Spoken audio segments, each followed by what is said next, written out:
titulado como Mineducación y dice así: Árbitro Gono, pite ya, gritó mi hija menor con todas sus fuerzas a la pantalla del televisor. Mirábamos el partido de la selección contra Uruguay en familia. Deglutidas las uñas en el primer tiempo, comenzábamos a comernos las falanges en el segundo. Y cuando faltaban pocos instantes para lograr la hazaña, mi hija menor, a quien vi crecer entre muñecas, que jugaba a ser princesa hasta hace poco, insultó al árbitro como si estuviera en una plenaria del Senado. ¡Hijo de pirojo! Le gritaba. No tuve otro remedio que llamarla al orden. Esa no es forma de hablar, le dije. Pero tú me mostraste en el almuerzo los trinos del ministro de Educación y no solamente estoy hablando como él, y yo solamente estoy hablando como él, me respondió mientras se ponía de espaldas y gritaba de nuevo. Gono, bobo hijo de, termínalo ya. La semana había comenzado en otro tono. El ministro Juan Fernando Cristo se estrenaba en su cargo enviando esperanzados mensajes de concordia. En este mismo espacio... Ay, se me fue. Espérense un minutico. En este mismo espacio de los Danieles, dijo que había llegado el momento de que comprendiéramos que unidos este país es la vegaquera, para decirlo con sus palabras. Como primer ladrillo para la reconstrucción de la confianza, aportaba la promesa de que suceda lo que suceda, el presidente Berto no se podrá reelegir. Confieso que a veces temo que la pretensión última de Petro sea instalarse en el poder. Y tanto más me invade la desconfianza, cuanto más repite él mismo la promesa de que no lo hará. No en vano hablamos del mismo hombre que juró en mármol que jamás convocaría una constituyente. Recordemos la escena. Era el año 2018 y el candidato Gustavo Petro se tomaba el casco histórico, esta vez de Bogotá, y montaba en la Plaza de Bolívar una rueda de prensa de categoría bíblica.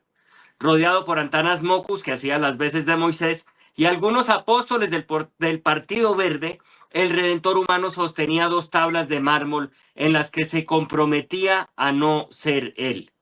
Impulsaré la empresa privada, decía uno de los mandamientos.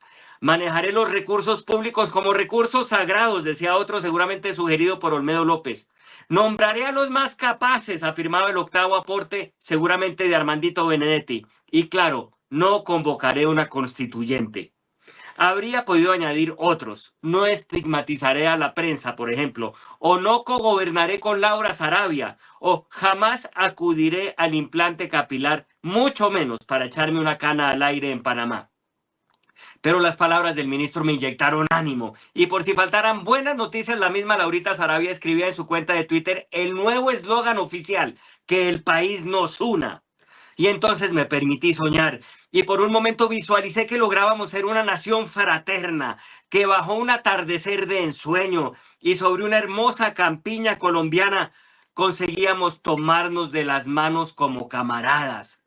Petro y Uribe, Armandito y Laurita, Laurita y Marelvis, Nicolás y el otro Nicolás, Daisuris y Laura Ojeda, y que así tomados de las manos dábamos rondas en círculos, hermanados por el alma nacional, aquella fuerza invisible pero grandiosa que nos permite gritar los goles de la selección, tararear las canciones de Carlos Vives y señalar con la boca.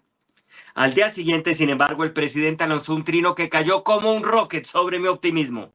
En él sentenciaba de esta manera al gremio de los conductores de camión por no apoyar su asamblea constituyente.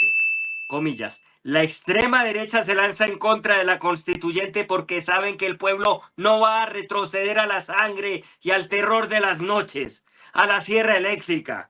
El poder constituyente ha sido convocado. Berto, pues, acababa de inventar una nueva modalidad, la del camionero nazi, la del camionero fascista, que lo es por no apoyar la constituyente que el propio Berto juró en mármol que no iba a convocar nunca.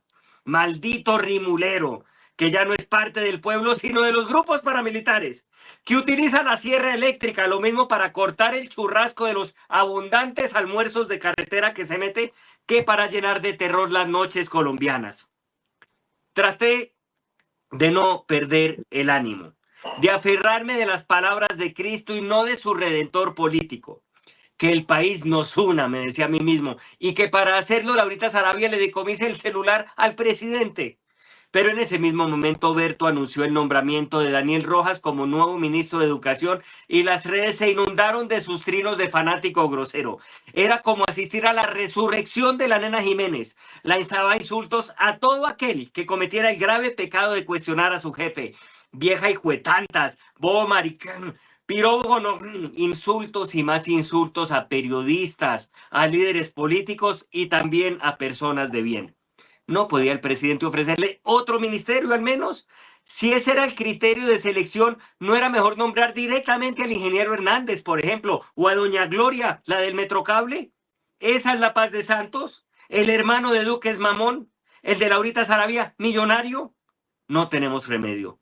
El presidente Berto es como la changua. Simboliza lo que nos divide, no lo que nos une.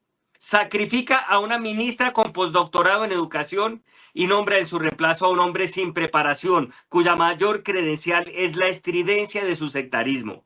En cualquier momento señala de paramilitares a quienes manifestemos algún reparo.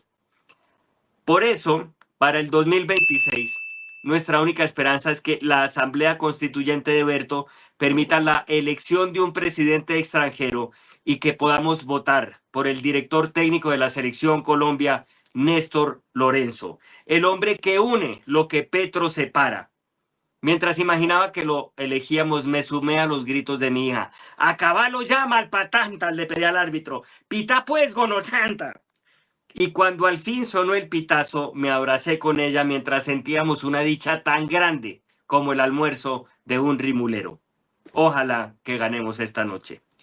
Esa es mi columna de hoy y